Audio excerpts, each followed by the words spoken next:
Pratap Chauhan. Doctor साहब, बहुत स्वागत है आपका। Thank you. संजीवनी में हम हर रोज आपकी सेहत से जुड़ी किसी न किसी समस्या के बारे में आपको बताते हैं और इसके साथ ही आपको उसका आयुर्वेदिक समाधान भी बताते हैं। आजकल डॉक्टर बहुत सी बीमारियों की वजह सिर्फ एक चीज बताते हैं, वो है लाइफस्टाइल में गड़बड़ी का होना। लाइफस्टाइल में गड़बड़ी तो कभी कभी ऐसी परेशानियों का सबब बन जाती है जिससे पार पाना बहुत ही मुश्किल हो जाता है। ऐसी ही एक समस्या को लेकर हम आपके पास आए हैं, चर्चा करेंगे डॉक्टर साहब के साथ, जिसका नाम है स्लिप डिस्क। स्लिप डिस्क एक ऐसी समस्या है जिस पर अगर आप ध्यान ना दें, आपका ध्यान ना जाए तो पूरी जिंदगी भर ये समस्या बनी रहती है और जाहिर है खतरा भी बढ़ता चला जाता है। तो आज के एपिसोड में आपको डॉक्टर चौहान बताएंगे क्यों होता है स्लिप डिस्क और क्या है इसका आयुर्वेदिक इलाज। इसके साथ ही संजीवनी टिप्स में हम जानेंगे डीप ब्रीदिंग से कैसे आप फिट रह सकते हैं। लेकिन आइए उससे पहले जान लेते हैं कि आखिर स्लिप डिस्क जैसी समस्या गंभीर क्यों है।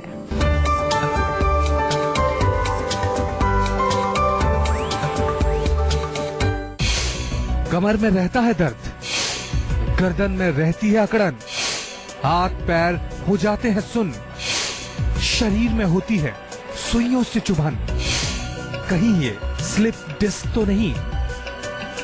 तो चलिए डॉक्टर साहब के साथ हम आज की चर्चा की शुरुआत करते हैं। आज का विषय हमारा स्लिप डिस्क है। डॉक्टर साहब, सबसे पहले दर्शकों को ये बताइए कि ये स्लिप डिस्क है क्या और अगर आयुर्वेद के जरिए हम इसका इलाज करते हैं तो क्या संभव है? जी देखिए, अच्छा विषय है क्योंकि बहुत सारे पेशेंट हमारे पास भी आते हैं, उनको ये तो नाम मालूम है कि स्लिप डिस्क हो गया, लेकिन उसके बारे में कुछ नहीं पता उनको कि क्या होता है, क्या हुआ, क्या है। अगर उसको अच्छी तरह से गहराई से समझने की कोशिश करें तो आपको समझ में ये आएगा कि वास्तव में कोई डिस्क स्लिप नहीं होती है, डिस्क हर्निएटेड होती है या प्रोलैप्स होती है। डिस्क होती क्या है? हमारी रीढ़ की हड्डी में आपने देखी होंगी छोटी छोटी सी, जो जिनको मनका बोलते हैं या कशेरुकाएं बोलते हैं, वर्टेब्रा बोलते हैं। दोनों वर्टेब्रा के बीच में एक गद्दी जैसी जगह होती है जो थोड़ा शॉक ऑब्जर्वर का काम भी करती है, उसको डिस्क बोलते हैं। अब उस डिस्क में अगर थोड़ा बल्ज आ जाए, बाहर निकल आए वो किसी कारण से, या जो है उसको थोड़ा प्रेशर पड़ने से एक उसका कुछ छोटा सा हिस्सा वो बिल्कुल गुब्बारे की तरह बाहर फूल के बाहर निकल आए, तो उसको बोलते हैं हम कि डिस्क स्लिप हो गई है, अपनी जगह से वो डिस्क स्लिप हो गई है, यानी कि वो जो अंदर का उसका कुछ जेल टाइप का उसके अंदर रहता है वो बाहर निकल गया है। तो ये होती है डिस्क स्लिप। लेकिन इसको समझना बहुत जरूरी है और इसको ठीक कर सकते हैं, बिल्कुल कोई घबराने की जरूरत नहीं है। आयुर्वेद में इसका बहुत अच्छा उपचार है और उपचार कैसे करेंगे ये भी बताएंगे इसी शो में। अब जरा देखते रहिए, उसका उपचार भी बताएंगे और किस प्रकार से आप इसको ठीक कर सकते हैं वो भी आपको बताएंगे। तो असल में स्लिप डिस्क है क्या, ये तो आपको डॉक्टर साहब ने बता दिया। अब स्लिप डिस्क हो क्यों जाती है, मतलब ये समस्या हो क्यों जाती है और इसके साथ ही ये समस्या कितनी गंभीर है? ध्यान से सुनिएगा, अब डॉक्टर साहब आपको इस बारे में बताएंगे। जी डॉक्टर साहब, कितनी गंभीर ये समस्या है? देखिए, जो स्लिप डिस्क है उसके कई कारण हो सकते हैं। सबसे पहले तो एजिंग इसका एक बहुत बड़ा कारण है। जब ओल्ड एज हमारी आती है, ओल्ड एज से मतलब है कि जब आप 50 क्रॉस कर जाएं, थोड़ा सा और 60 की तरफ, रिटायरमेंट की तरफ जा रहे हैं, तो थोड़ा सा उसमें ढीलापन, लचीलापन उसमें कम हो जाता है। इसके साथ साथ जो है, अगर एक ही पोस्चर में आप बैठ करके काम करते हैं, खासतौर से वो लोग जो कंप्यूटर पे काम करते हैं या जो दिन भर जो है एक तरह से सिटिंग पोस्चर में रहते हैं, उनको भी इसके चांसेस ज्यादा होते हैं। और कभी कभार ऐसा भी देखा गया है कि अचानक से एक झटका लगने से, कई लोगों को एकदम से छींक आई, उसी से एक जर्क लगा, जर्क लगने से जो आपकी वर्टेब्रा के बीच में थोड़ा सा झटका लगा वहाँ, और वो एकदम से वहाँ पर प्रोलैप्स आपकी हो जाती है डिस्क, ऐसा भी होता है। या अगर वजन उठाने के कारण भी देखा जाता है, वजन उठाएं, या कभी कभार ऐसा भी देखा गया जिन लोगों का पेट ज्यादा बाहर निकल आता है तो उसमें भी इसका कनेक्शन बैक के साथ देखा जाता है। और आयुर्वेद की भाषा में हम अगर समझें इसको, तो हम इसको कहते हैं कि जो आम बनता है, हमारे पेट में जो आम बनता है, वो आम जब जाके वहाँ डिपॉजिट होने लगता है तो वो वहाँ जाकर के विकृति पैदा करता है, कमर में दर्द पैदा करता है और उसके कारण जो हमारी डिस्क स्लिप होती है या प्रोलैप्स होती है। तो ये कारण हम इसको समझ सकते हैं और कारण को समझना हमेशा इसलिए आवश्यक है क्योंकि कारण यदि समझ में आएगा तभी हम उसका पूर्ण रूप से या परमानेंट उसका इलाज कर सकते हैं। जी हाँ, तो अगर इसी तरह आप भी किसी बीमारी से या किसी परेशानी से जूझ रहे हैं तो आप निश्चिंत होकर हमें कॉल कर सकते हैं। डॉक्टर साहब से अपनी परेशानी का समाधान जान सकते हैं। आज हम डॉक्टर साहब के साथ स्लिप डिस्क पर चर्चा कर रहे हैं। चलिए चर्चा को हम आगे बढ़ा लेते हैं। डॉक्टर साहब, आपने बताया कि अगर हम दिन में ज्यादा देर हमारा सिटिंग पोस्चर रहता है, एक्सरसाइज भी हम कई बार शुरू करते हैं तो स्टार्टिंग के दिनों में बहुत दर्द होती है, या फिर किसी दिन हमने रोज के बनस्पत ज्यादा काम कर लिया तब भी बहुत ज्यादा बैक एक होता है या बॉडी एक होता है, तो ऐसे में उस दर्द को हम कैसे पहचाने कि वो स्लिप डिस्क की ही प्रॉब्लम है? हाँ, देखिए, बड़ा अच्छा प्रश्न है, क्योंकि एक तो होता है कि थकावट का दर्द है, एक फटीग हो गई है, ज्यादा काम कर लिया, ज्यादा देर बैठ गए, वो एक अलग। लेकिन जो आपको स्लिप डिस्क का दर्द होगा वो विशेष रूप से जो हमारी स्पाइन है, जो रीढ़ की हड्डी है, उसके किसी हिस्से में होगा, क्योंकि ये डिस्क जो है हमारी पूरी स्पाइन में है। आमतौर पर जो लोग कंप्लेन करते हैं या तो लोअर बैक में मिलता है या गर्दन में ज्यादा मिलता है, मिडल में भी हो सकता है, लेकिन ये ज्यादा मेन जो है कॉमन प्लेसेस यही हैं, लोअर बैक और ऊपर गर्दन में। तो इसलिए आपने सुना होगा, उसको सर्वाइकल बोल देते हैं, ऊपर वाले को सर्वाइकल स्पॉन्डिलोसिस हो गया, या इसको लंबर रीजन में दर्द हो गया है, ये बोलते हैं उसको। एक तो लक्षण इसका ये है कि आपका लोकेशन अगर ये है तो डेफिनेटली, और स्पाइन के साथ है, बिल्कुल रीढ़ की हड्डी के साथ है। दूसरा फिर क्या होता है कि दर्द वहाँ बड़ा तेज भी होता है, और विशेष किसी पोजीशन में दर्द होता है। कभी कभार आप खड़े हैं तो कुछ नहीं होगा, लेकिन बैठेंगे तो दर्द हो जाएगा। किसी को एक विशेष लेटने वाली पोजीशन में दर्द होता है। फिर वो दर्द जो है वहीं तक नहीं रहता है, वहाँ जो नर्व निकलती है वो नर्व किस एरिया में जा रही है। अगर वो हिप्स के रीजन में जा रही है तो वहाँ पर दर्द करेगा, कहीं तो पूरी टांग में पीछे तक वो दर्द करता है। वहाँ पर हल्का सा आपको सुन्न भी महसूस हो सकता है, नंबनेस भी महसूस होने लगती है जब क्रॉनिक हो जाता है। और इसके साथ साथ जो है कभी कभार ऐसे जैसे कि सुइयां चुभने जैसी या टिंगलिंग सेंसेशन आपको वहाँ महसूस होती है। तो ये चीजें हैं, अगर आपको हो रही हैं तो डेफिनेटली ये एक वो ओवर वर्किंग या फटीग वाला पेन नहीं है। ये डेफिनेटली आपको कहीं ना कहीं डिस्क से या आपकी जो नर्व्स हैं या आपकी रीढ़ की हड्डी है उससे कनेक्टेड पेन होता है। अच्छा डॉक्टर साहब, एक पेन होता है पीछे लोअर बैक पेन से नी तक पेन होता है, बस नी के नीचे नहीं होता। हाँ जी, क्या वो भी उसी बिल्कुल के अंदर डेफिनेटली, क्योंकि नर्व्स हमारी काफी सारी निकल के पूरी टांग को सप्लाई करती हैं। जैसे एक नर्व होती है सियाटिका नर्व बोलते हैं, वो पूरा ऊपर से जाके एड़ी तक जाती है। वो अगर दब गई है तो पूरी टांग में होगा, लेकिन दूसरी नसें हैं, अगर वो दब गई है तो किसी को आधे पे होता है, किसी को केवल थाई में पेन होगा, किसी को हिप्स में पेन होगा।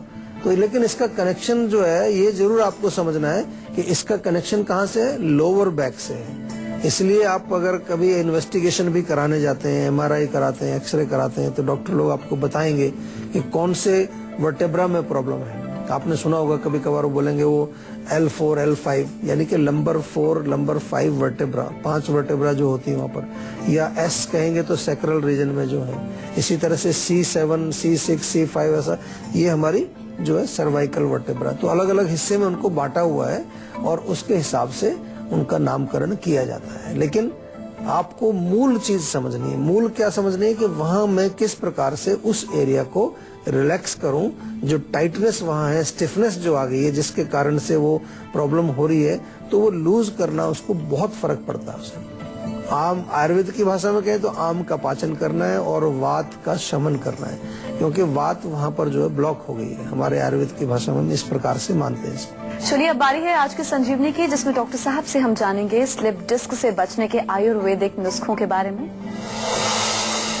देखिए, कुछ घरेलू चीजें मैं बता रहा हूँ आपको जो बहुत फायदा करती हैं। एक तो आप एक गरम करके तिल का तेल उससे मालिश कर सकते हैं, चाहे तो उसमें थोड़ा अजवाइन, लहसुन और अदरक ये पका लीजिए, एक एक चम्मच तीनों की डाल करके, और 100 मिलीलीटर तिल का तेल लेके उसमें पका लीजिए आप इसको। ये जो तेल है इससे जेंटल मसाज करना, लेकिन तेल को गर्म करके। उसके साथ साथ थोड़ा सा अगर स्वेदन हमारे यहाँ कहते हैं, स्टीमिंग अगर हो जाए उस एरिया में, जो एरिया आपका प्रभावित है, तो उससे भी काफी लाभ मिलेगा। किसी भी प्रकार से भाप अगर लग जाए, अगर भाप का प्रबंध नहीं है तो फिर गर्म पानी में टॉवल डाल के निचोड़ के उसको थोड़ा रखें वहां पर, तो उससे थोड़ी स्टीम मिलेगी, उसको भाप मिलेगा। ये बहुत फायदा करेगा। इसके साथ साथ खाने में सौंठ, हल्दी और ये आपका मेथी दाना जो होता है, 3 चीजें आपको लेनी है। तीनों का मिश्रण बना करके और इसमें से एक एक चम्मच सुबह शाम आप सेवन करें। इसके अतिरिक्त इमली अगर मिल जाए आपको, इमली बहुत अच्छा काम करती है। इमली थोड़ा करीब 250 ग्राम इमली ले लीजिए, आधा लीटर नमक का पानी हो, पानी में नमक घोल के उसमें थोड़ा भिगो दीजिए उसको, फिर अच्छी तरह से मथ के उसका गूदा निकालो, उसको गर्म करो। जैसे जैसे वो सॉलिड हो जाएगी, पेस्ट टाइप का बन जाएगा, तो वो पेस्ट वहां पर आपको लेप करना है। हल्का सा गर्म लेप करेंगे तो ज्यादा फायदा होता है उससे। ये भी आपको बहुत अच्छा रिलीफ देता है। और बहुत इंपॉर्टेंट है कि पेट भी आपका साफ रहना चाहिए। तो पेट अगर साफ नहीं है तो 1 चम्मच त्रिफला चूर्ण रात को जरूर लें। और ज्यादा पुरानी प्रॉब्लम है, डिस्क स्लिप की है, चाहे सर्वाइकल की है, कमर दर्द की है, टांग में दर्द जा रहा है, आपको कहीं जो है वहां पर सुन्न हो रहा है, बहुत सारी प्रॉब्लम अगर बड़ी है, क्रॉनिक है, तो फिर आपको सीधा हमारे यहाँ आना है। पंचकर्म चिकित्सा बहुत अच्छी चिकित्सा है ऐसे रोगों में, जिसमें आपको जरूर लाभ मिलता है। बहुत इसमें जो है हम कहें तो आयुर्वेद की जो चिकित्सा है हमारी प्राचीन है, बहुत पुरानी है, लेकिन बहुत साइंटिफिक तरीके से हमारे जो ऋषि मुनियों ने इनको बनाया, लिखा। वास्तव में आज ये हमें ये देखने को मिलता है, आज साइंस भी इस चीज को वैलिडेट कर रही है कि जो आयुर्वेद में ये चीजें लिखी हैं वो डेफिनेटली बहुत साइंटिफिक हैं, बहुत ही एक हम कहें कि हेल्थ के लिए, एक व्यक्ति के हेल्थ के लिए बहुत ही कारगर ये सब जो चिकित्साएं हैं उनको हम कहते हैं कि उनका प्रयोग आपको करना चाहिए। तो डॉक्टर साहब के साथ हम चर्चा को आगे बढ़ाएंगे, उससे पहले भोपाल से हमारे दर्शक रंजीत जुड़े हैं। जी रंजीत, आप पूछिए, क्या पूछना चाहते हैं? हाँ जी मैम, नमस्कार जी। नमस्कार जी सर, हमें भोपाल से, हमारी उम्र 30 साल है सर जी। और हमें लगभग 8-10 साल से जी लूज मोशन, कभी हार्ड मोशन जाने की आदत प्रॉब्लम है जी। और पेट के ऊपरी हिस्से में, नाभि के अगल बगल हल्का हल्का स्पाज्म टाइप का होता है, पेन होता है। अच्छा। तो इसके लिए तो मैं कोई जांच नहीं कराया हूँ कोई स्पेशल, लेकिन इसमें हल्का कभी लैट्रिन टाइट होगी, कभी धीमी होगी, और 5 से 6 बार दिन भर में जाना होता है। जी जी जी। और देखिए ये तो, हाँ और बोलिए। और आपने जो आम पाचक चूर्ण बताए हैं जी, उसको मैं बना करके उसी तरह से लेता हूँ, तो कभी कुछ अच्छा लगता है, फिर 2-4 दिन बंद हो जाएगा बीच में, तो फिर प्रॉब्लम उसी तरह होने लगती है। जी तो देखिए बड़ा अच्छा है, क्योंकि आपने एक चीज ये दूसरी जो बताई, इससे ये आपका जो रोग है वो और कंफर्म होता है। पहले तो मैं बताऊं कि आपका रोग जो है वो डेफिनेटली आपके पाचन से संबंधित है। आपका पाचन अच्छा नहीं है तो कभी जो है खाना पचता है, कभी नहीं पचता है। आम भी आपको है, आम बन रहा है, इसलिए आपको 5-6 बार जाना पड़ता है।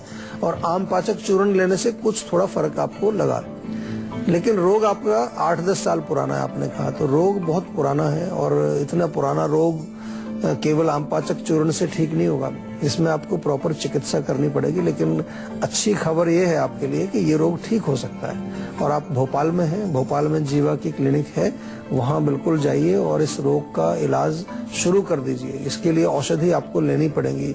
आपको मैं केवल इतना कहना चाहूंगा कि 2 चीजों का आपको ध्यान रखना है कि जो आप भोजन खाते हैं वो बिल्कुल इजीली डाइजेस्टेबल होना चाहिए, यानी कि जो आसानी से पच जाए। ये बहुत इंपॉर्टेंट चीज है।